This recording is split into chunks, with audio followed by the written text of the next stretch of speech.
آلہ وصحبہ۔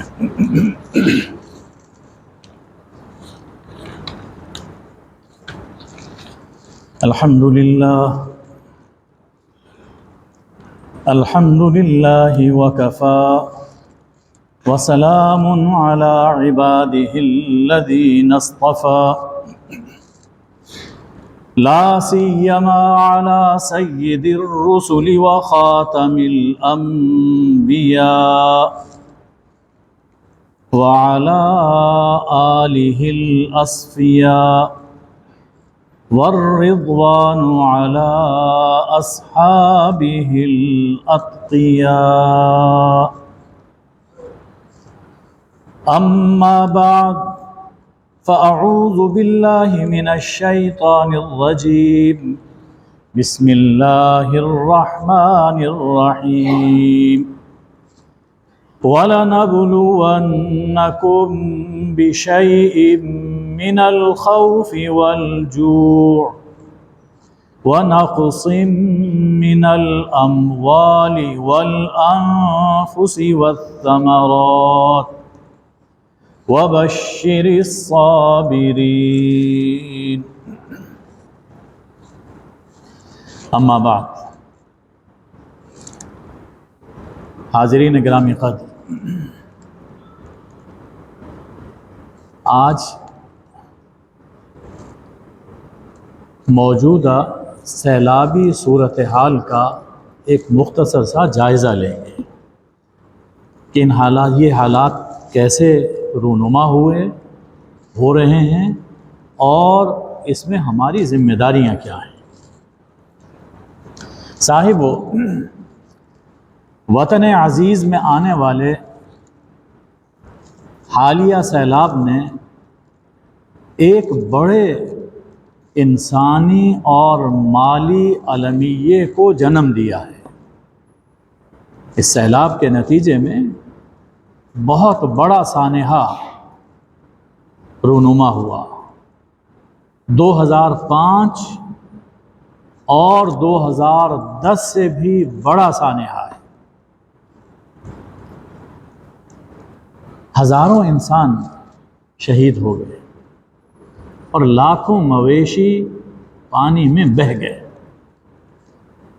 ہزاروں دیہات آنے واحد میں صفائے ہستی سے مٹ گئے۔ دینے والے لینے والے بن گئے۔ اپنی آنکھوں کے سامنے اپنے پیاروں کو پکارتے ہوئے غرق ہو گئے۔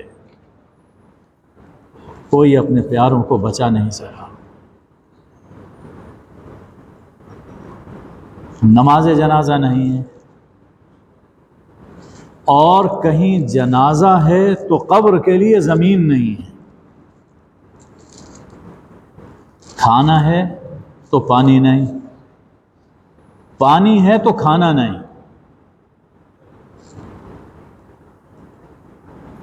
ایک شخص اپنی بیٹی کی لاش صندوق میں ڈال کر ٹھکانے کی تلاش میں تھا۔ ایک بچے کے رونے کی آواز پر جب رضاکار پہنچے تو دیکھا ایک نوزائیدہ بچہ ہے، نومولود بچہ ہے، اور ماں اسے جنم دے کر مر گئی ہے اور نال بھی نہیں کٹی تھی۔ چلتے چلتے پاؤں پھٹ گئے، زخم رس رہے ہیں، اور لوگ کھلے آسمان تلے بیٹھے ہیں۔ عورتیں ہیں، بچے ہیں، بوڑھے ہیں، چلنے کی سکت نہیں۔ دن میں دھوپ ہے، مکھیاں ہیں، اور رات کو مچھروں کا حملہ۔ یہ تو میدانی علاقوں میں ہوا۔ پہاڑی علاقوں میں بڑے بڑے ہوٹل اور عمارتیں پانی کی ٹکر سے گریں اور تنکوں کی طرح بہہ گئے۔ جہاں کبھی سیلاب نہیں آیا تھا، اس مرتبہ پانی کی چیختی چنگھاڑتی موجیں وہاں بھی پہنچ گئی۔ الغرض ہر جانب تباہی اور ہر طرح کی تباہی کا ہمیں سامنا ہے۔ صاحبو، یہ سیلاب اور اس طرح کی دوسری قدرتی آفات آزمائش ہیں یا سزا؟ جب بھی اس طرح کا کوئی سانحہ رونما ہوتا ہے تو یہ بحث چھیڑ دی جاتی ہے۔ ہمیں تو یہ سمجھ آتا ہے کہ یہ ہمارے لیے آزمائش بھی ہے اور تنبیہ اور سزا بھی ہے۔ احادیث کی روشنی میں ایک ہی واقعہ ہوتا ہے۔ احادیث سے یہ معلوم ہوتا ہے کہ ایک ہی واقعہ، اس کے کئی پہلو ہوتے ہیں۔ کسی کے لیے آزمائش ہے اور کسی کے لیے عبرت کا تازیانہ ہے۔ تو اس میں بھی کئی پہلو ہیں۔ آزمائش کا پہلو بھی ہے، ایک وارننگ بھی ہے اور پنشمنٹ بھی ہے۔ قرآن مجید میں فرمایا گیا، اور یہ خطاب اہل ایمان سے ہے، مومنوں سے کہا جا رہا ہے، وَلَنَبْلُوَنَّكُمْ، ہم یقیناً تمہیں آزمائیں گے۔ یہ آزمائش وہ صرف کافروں سے نہیں ہوتی، ان کا معاملہ اور ہے۔ آزمائش مومنوں سے ہوتی ہے، ہم تمہیں یقیناً آزمائیں گے۔ بِشَيْءٍ مِّنَ الْخَوْفِ وَالْجُوعِ، کبھی خوف سے، کبھی بھوک سے۔ کچھ خوف طاری کر دیا اور کچھ بھوک میں مبتلا کر دیا، آزمائش ہے۔ وَنَقْصٍ مِّنَ الْأَمْوَالِ وَالْأَنفُسِ وَالثَّمَرَاتِ، اور کبھی ایسا ہوگا مالوں میں، جانوں میں، پھلوں میں نقصان سے ہم آزمائیں گے۔ 5 صورتیں اس میں اللہ تعالیٰ نے بیان فرما دی۔ آزمائش کبھی خوف سے ہوتی ہے، کبھی بھوک سے ہوتی ہے، کبھی جانی نقصان، کبھی مالی نقصان، کبھی زرعی نقصان، اور کبھی ایسا ہوتا ہے کہ سبھی نقصان اکٹھے ہو جاتے ہیں۔ یہ آزمائش۔ اور ایسی صورتحال میں آزمائش تباہ ہونے والوں کی بھی ہوتی ہے، جو اس میں مبتلا ہیں، ان کی بھی آزمائش ہے، اور جو بچ جانے والے ہیں ان کی بھی آزمائش ہے۔ دونوں کی آزمائش ہوتی ہے۔ اہل ابتلا، تباہ ہونے والوں کی آزمائش صبر، حوصلے اور استقامت میں ہوتی ہے، کہ جب اللہ نے آزمایا تو کیا انہوں نے صبر کیا، اس کو اللہ کی رضا سمجھا، حوصلے سے اس کو برداشت کیا، یا اللہ سے شکوہ و شکایت کرنے لگ گئے، جزا و فضا کرنے لگ گئے؟ اللہ آزماتا ہے۔ اور اگر وہ صبر کرتے ہیں، حوصلہ قائم رکھتے ہیں اور اللہ پر اعتماد اور توکل کرتے ہیں، تو یہی مصیبت صابرین کے لیے بشارت بن جاتی ہے۔ فرمایا کہ وبشر الصابرین، ان آزمائشوں میں ان صبر کرنے والوں کو خوشخبری سنا دیجیے۔ کون؟ الذین اذا اصابتہم مصیبۃ قالوا، وہ صبر کرنے والے کہ جب انہیں کوئی مصیبت، کوئی آفت پہنچتی ہے تو یوں کہتے ہیں، یعنی ان کا یقین یہ ہوتا ہے انا للہ و انا الیہ راجعون، یقیناً ہم اللہ کے ہیں، ہم تو اللہ کا مال ہیں، ہمارا مالک وہ اللہ ہے، اور مالک کو حق ہے جب چاہے اپنا مال واپس لے لے۔ ہم اور جو کچھ ہمارے پاس ہے اس کا مالک اللہ ہے، اور مالک کو حق ہے جب چاہے اپنی امانت واپس لے لے، جان لے لے، مال لے لے، کون اعتراض کر سکتا ہے؟ وَإِنَّا إِلَيْهِ رَاجِعُونَ، اور یقیناً ہم سب نے اسی کی طرف لوٹنا ہے۔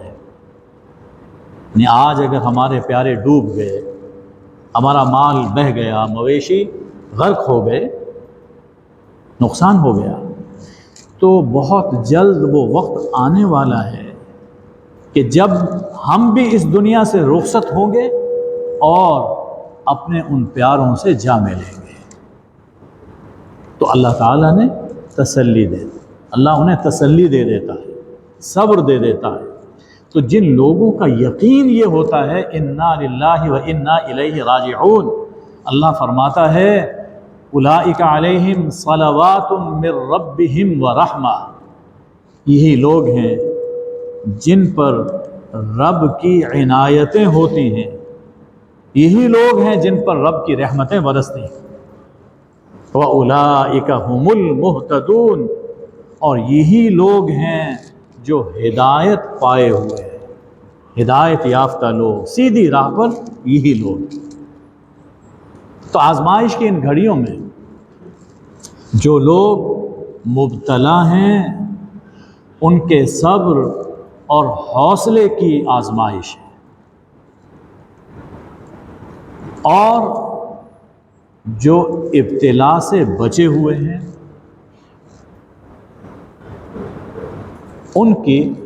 ان کے شکر کی آزمائش ہے۔ مبتلا لوگوں کے صبر کی آزمائش اور ان کے لیے بشارت، اور ہم لوگ مثلا جو بچے ہوئے ہیں تو ہماری بھی آزمائش ہے، اور یہ آزمائش ہے ہمارے شکر کی۔ بچ جانے والوں کی آزمائش ہوتی ہے شکر میں،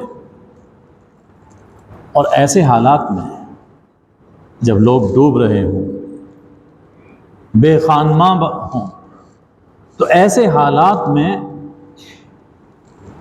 شکر صرف زبان سے کافی نہیں، الحمدللہ ہم بچ گئے، الحمدللہ ہم بچ گئے، بس یہ کافی نہیں ہے۔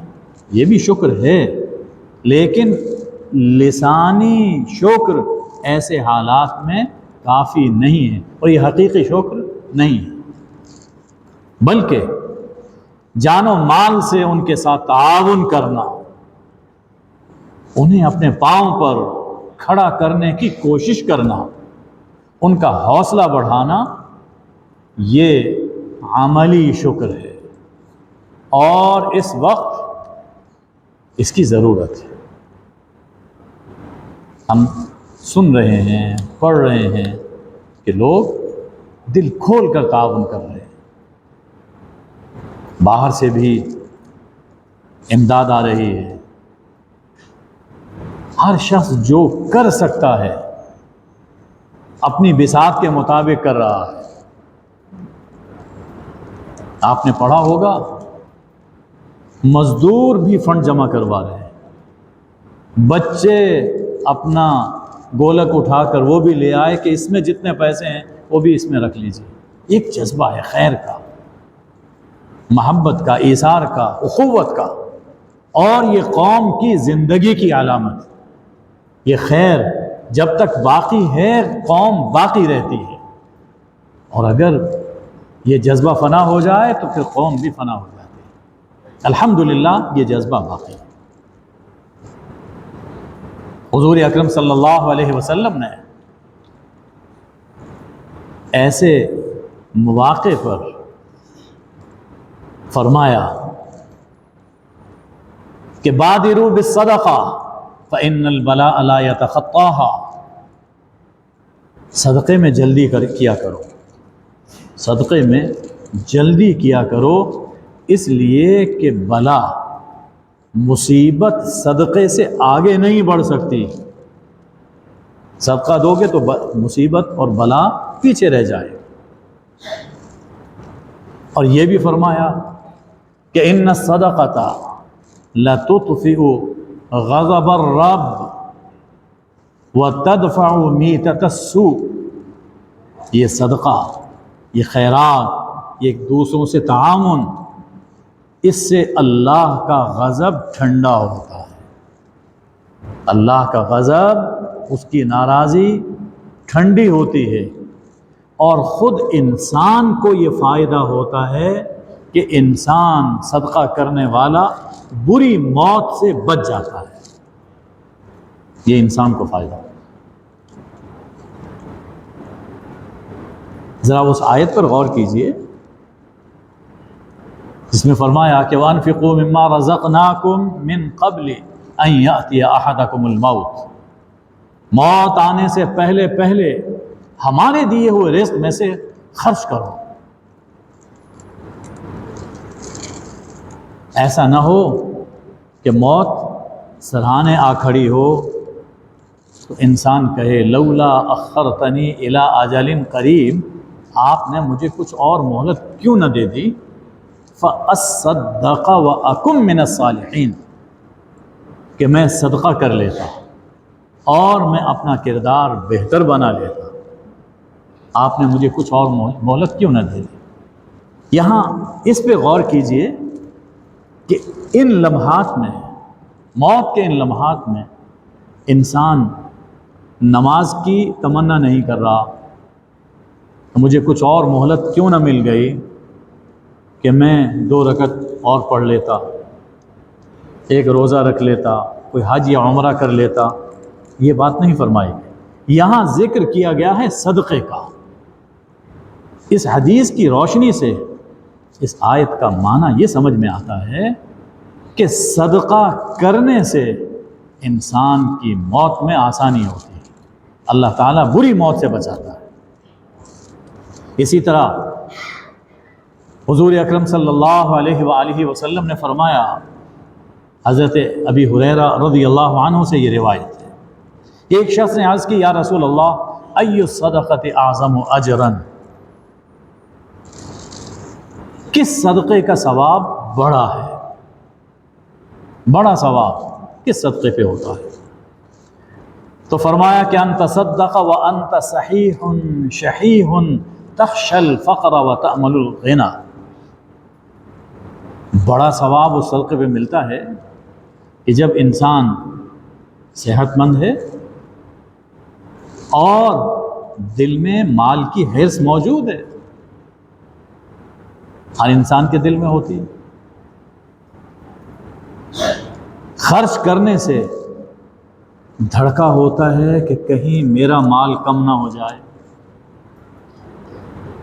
اور مال جمع کرنے سے امید ہوتی ہے کہ میرا بینک بیلنس بڑھے گا اور میں سرمایہ دار ہو جاؤں گا۔ یہ سب امیدیں ہیں۔ اس کے ساتھ اللہ کی راہ میں صدقہ کرتا،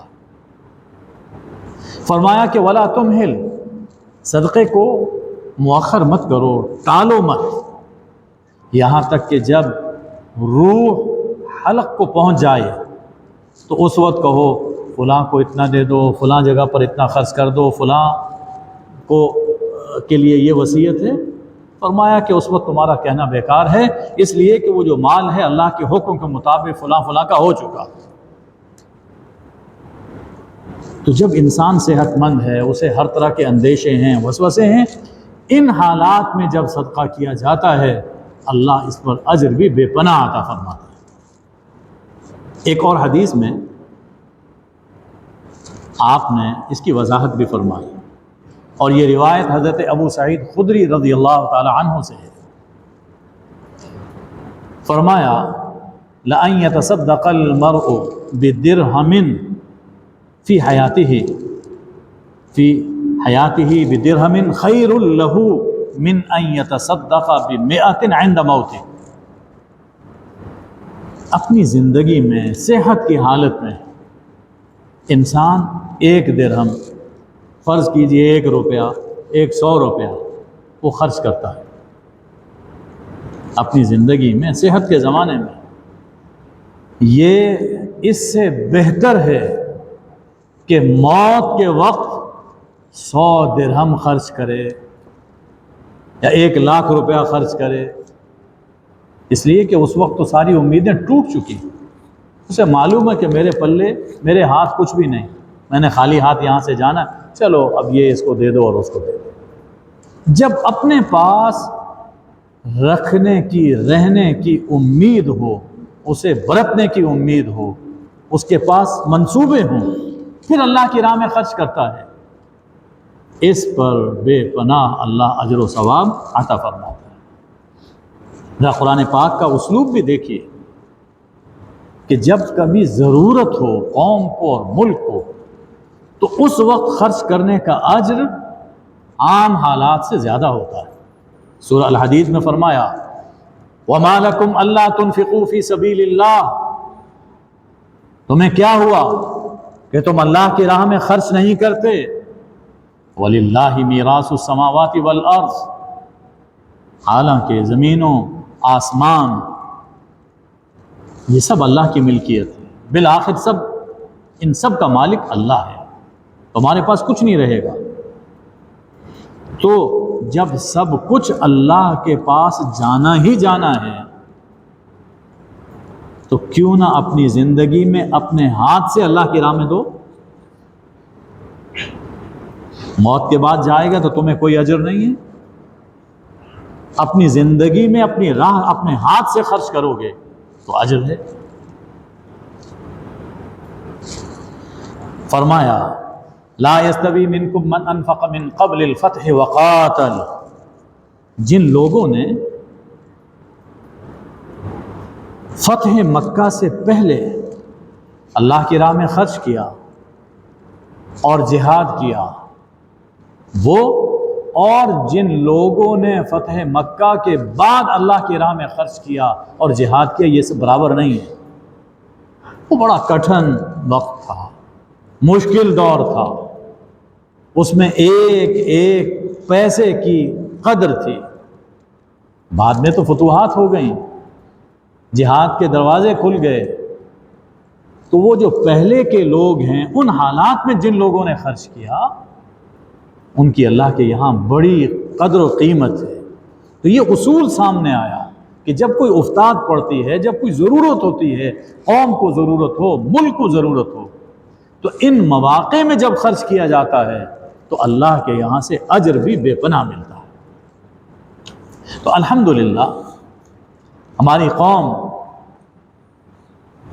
ہمیشہ کی طرح یہ شکر ادا کر رہی ہے، اللہ کی راہ میں صدقہ کر رہی ہے، کافی تعاون ہو رہا ہے۔ فوجی بھائیوں کے ساتھ ساتھ مختلف جماعتیں، تنظیمیں خدمت میں ایک دوسرے سے سبقت لینے کی کوشش کر رہی ہیں، ایک دوسرے سے اگر آگے بڑھنا چاہتے ہیں تو یہ مواقع ہیں نیکی کے، خدمت کے، جس میں ایک دوسرے سے آگے بڑھنا چاہیے۔ اللہ جل شانہ نے فرمایا وَفِي ذَلِكَ فَلْيَتَنَافَسِ الْمُتَنَافِسُونَ، صاحبو اس سانحے میں اہل مساجد، اہل مدارس، علماء اور طلباء کا تابناک کردار سامنے آیا ہے، اور یہ بھی ہم دیکھ رہے ہیں کہ جو انہیں بدنام کر رہے تھے وہ بدنام کرنے والے اہل سیاست آج اپنے حلقوں میں نظر نہیں آ رہے ہیں۔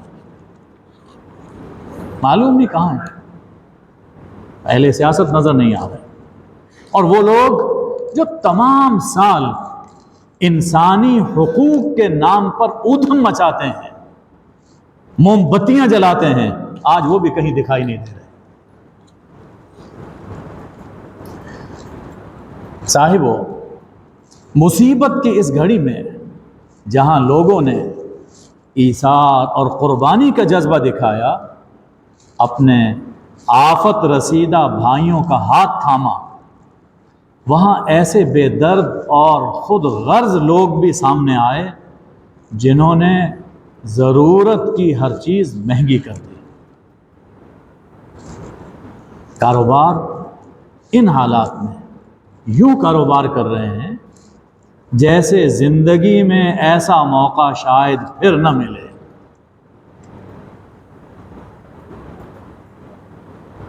ایسے خود غرض لوگوں کی ذہنیت عجیب ہے۔ اگر کسی کو یقین ہو جائے کہ کل قیامت آنے والی ہے اور لوگ عبادت کریں گے، سجادے اور مصلوں کی ضرورت ہے، تو ایک دن پہلے بھی مصلوں اور سجادوں کا ریٹ بڑھا دیں گے، حالانکہ معلوم ہے کہ کل ہم فنا ہو جائیں گے۔ یہ ذہنیت، بے ضمیر لوگ، بے درد لوگ، اور یہ لٹیرے نہ یہودی ہیں، نہ عیسائی ہیں، نہ ہندو ہیں جن کو ہم برا کہتے ہیں، نہ یہ حضرت شعیب علیہ السلام کی بددیانت قوم کی باقیات میں سے ہیں، اس قوم کے بچے کچھ لوگ نہیں ہیں، یہ ہم میں سے ہی ہیں، ہم میں سے ہی ہیں، پاکستانی ہیں، مسلمان ہیں، اور جب یہ لوٹ لیں گے تو پھر اس لوٹی ہوئی رقم سے حج اور عمرہ کریں گے، اور خیال کریں گے کہ ہمارے سب گناہ معاف ہو گئے۔ یاد رکھیے، گناہ معاف ہوتے ہیں اس حج اور عمرے سے جو قبول ہو، اور ناجائز منافع سے جو حج اور عمرہ کیا جاتا ہے وہ قبول نہیں ہوتا، بلکہ ایسا حج اور ایسا عمرہ مزید وبال بن جاتا ہے۔ آج وہ موقع ہے جس میں نفل حج اور عمرے کے لیے جمع کی گئی رقم اگر خرچ کی جائے گی تو اللہ تعالیٰ یہیں پاکستان کے اندر اسے حج اور عمرے کا ثواب عطا فرمائے۔ آج وہ موقع ہے۔ آپ ذرا خود اس مشکل گھڑی کو خود اپنے اوپر طاری کر کے سوچئے کہ اگر ہم اس میں پھنس گئے تو پھنس جاتے تو ہمارا کیا حال ہوتا۔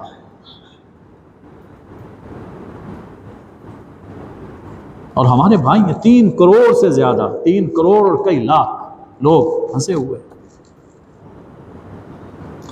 یہاں ایک واقعہ عرض کرنا چاہتا ہوں۔ جاپان میں جب سونامی آیا اور تباہی پھیلی تو دیکھا گیا کہ ایک بوڑھی جاپانی عورت بجلی کا سامان بیچ رہی ہے۔ BBC کے نمائندے نے ریٹ پوچھا تو اس کا ریٹ مارکیٹ ریٹ سے بہت کم تھا۔ اس نے حیران ہو کر وجہ پوچھی تو خاتون نے بتایا کہ میں مارکیٹ جا کر ہول سیل پر سامان خریدتی ہوں اور اسی ریٹ پر اپنے مصیبت زدہ بھائیوں کو بیچ دیتی ہوں۔ نمائندے نے پوچھا آپ اس پر پروفٹ کیوں نہیں لیتی؟ تو اس بوڑھی خاتون، اس عظیم خاتون نے جواب دیا، میں اپنی قوم کی مصیبت سے فائدہ نہیں اٹھانا چاہتی۔ یہ زندہ قومیں ایسی ہوتی ہیں، میں اپنی قوم کی مصیبت سے فائدہ نہیں اٹھانا چاہتی، میں اپنے حصے کا کنٹریبیوشن کر رہی ہوں، اپنے حصے کا کنٹریبیوشن کر رہی ہوں۔ کاش ہماری سوچ بھی ایسی ہو جائے۔ صاحبو، سیلاب کے حوالے سے ایک اور پہلو قابل غور ہے۔ سیلاب ہمارے ملک میں پہلی مرتبہ نہیں آیا۔ مجھے یاد ہے کہ 1973 میں بھی سیلاب آیا تھا، 1973 میں گلیاں بازار سب نہر بن چکے تھے، اور پھر ہر سال چھوٹا موٹا سیلاب آتا رہا۔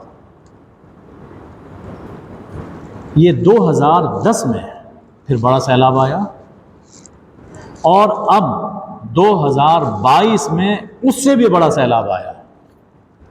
یہ 2010 کی میں آپ کو بات سنا دوں۔ اس سیلاب میں پہلی مرتبہ پشاور گیا، نوشہرہ میں، وہاں ہمارے دوست ہیں، میرے ہم نام ہیں، بڑے نیک بزرگ آدمی ہیں، بڑے کاروباری ہیں۔ انہوں نے اپنے ذمے ایک کام لیا۔ جب دیکھا کہ قرآن پاک غلاظت میں لتھڑے ہوئے پڑے، قرآن مجید، اس لیے کہ سیلاب میں دیکھتا تھا کہ مسجد کے روشن دانوں کو سیلاب کا پانی ٹچ کر کے گزرا ہے، ظاہر ہے قرآن پاک بھی وہیں تھے، سب کچھ، تو قرآن پاک غلاظت میں لتھڑے ہوئے تھے۔ تو اس اللہ کے بندے نے اب یہ مشن بنایا کہ میں قرآن پاک کی عزت اور اس کی حرمت کو میں بحال کروں گا۔ تو اپنی ٹیم بنائی، اپنی گاڑیاں استعمال کی، ہم بھی وہاں ان کی نصرت کے لیے گئے۔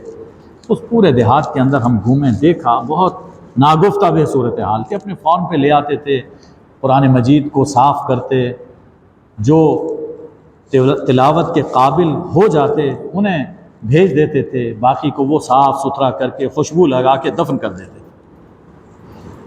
اس موقع پر میں ایک مسجد میں گیا، یہ میرا اپنا چشم دید واقعہ ہے۔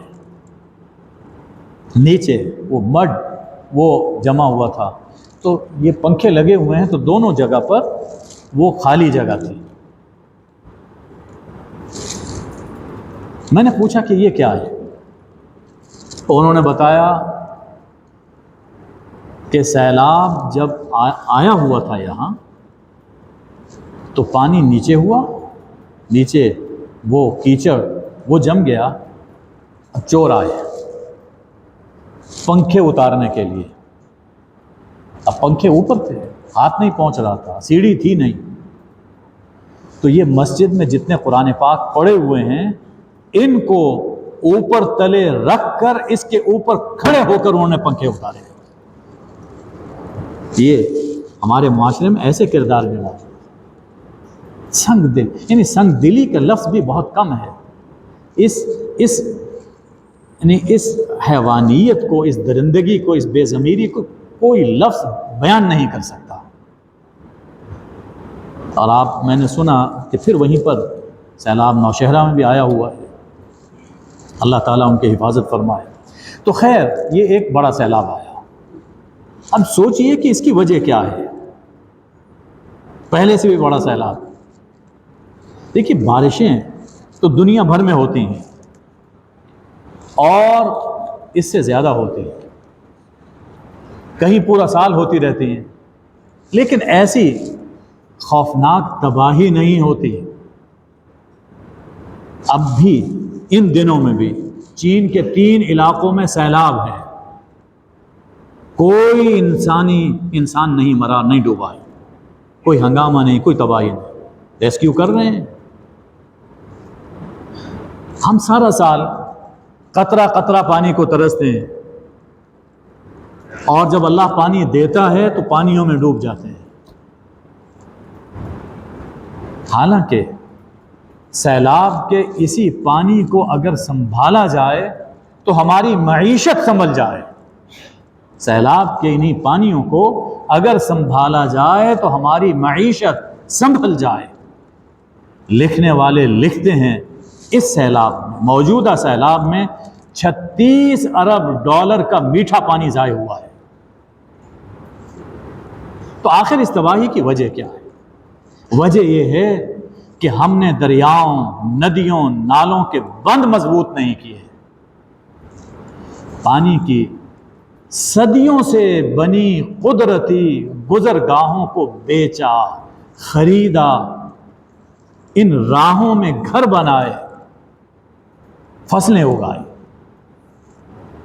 اور کہیں تعمیر کا کام ہوا تو اس میں ناقص میٹیریل استعمال ہوا، جس کے نتیجے میں بند ٹوٹے، ڈیم ٹوٹے، سڑکیں بیٹھ گئیں، اور ایسے بددیانت لوگوں پر کوئی داروگیر نہیں ہے، وہ اب بھی معزز بنے معاشرے میں پھر رہے ہیں۔ ہم سمجھتے ہیں کہ ڈاکو چور وہ ہے جو گھر سے آ کر چوری کرتا ہے، لوٹتا ہے۔ یہ سب سے بڑے ڈاکو اور چور ہوتے ہیں۔ کہیں ایسا بھی ہوا کہ با اثر لوگوں نے اپنی فصلیں بچانے کے لیے غریب بستیوں کی جانب بند توڑ دیا۔ اب دل میں ہمیشہ ایک ہمدردی پیدا ہوتی ہے غریب عوام کی، میرے دل میں، آپ کے دل میں۔ لیکن ایک پہلو اور بھی ہے، یہ وہ غریب عوام ہیں جو مدتوں سے الیکشن میں با کردار لوگوں کو ٹھکراتے رہے اور اپنے چھوٹے چھوٹے مفاد کے لیے ان بد کردار لوگوں کو منتخب کرتے رہے۔ کہتے ہیں ہم سے دھوکہ ہوا، ہر مرتبہ کہتے ہیں ہم سے دھوکہ ہوا۔ نہیں، دھوکہ نہیں ہوتا، یہ ہرس اور ہوس ہوتی ہے جو انسان کو اندھا، بہرا اور گونگا بنا دیتی ہے۔ الغرض یہ سیلاب جہاں آزمائش ہے، وہاں ہمارے لیے تنبیہ اور سزا بھی ہے، اور یہ سزا ذاتی اور انفرادی بدعمالیوں کی نہیں۔ ہم سب گناہ گار ہیں، ذاتی اور بدعمالیوں کی سزا یوں نہیں ملا کرتی، یہ سزا ہے قومی بدعمالیوں کی، قومی بدعمالیوں کی، یہ سزا ہے قومی خیانتوں کی، یہ سزا ہے سیاسی بد کرداریوں کی، یہ سزا ہے مجرمانہ غفلتوں کی، اور یہ سزا ہے دانستہ کوتاہیوں کی۔ یہ میں اپنی بات نہیں کہہ رہا، ذرا سنیے، اپنے اقبال کی بات سن لیں، اپنے اقبال کی بات سن لیں، کسی کی بات تو سن لو۔ اقبال کیا فرماتے ہیں کہ فطرت افراد سے اغماض بھی کر لیتی ہے، فطرت افراد سے اغماض بھی کر لیتی ہے، کبھی کرتی نہیں ملت کے گناہوں کو معاف، وما علینا الا البلاغ۔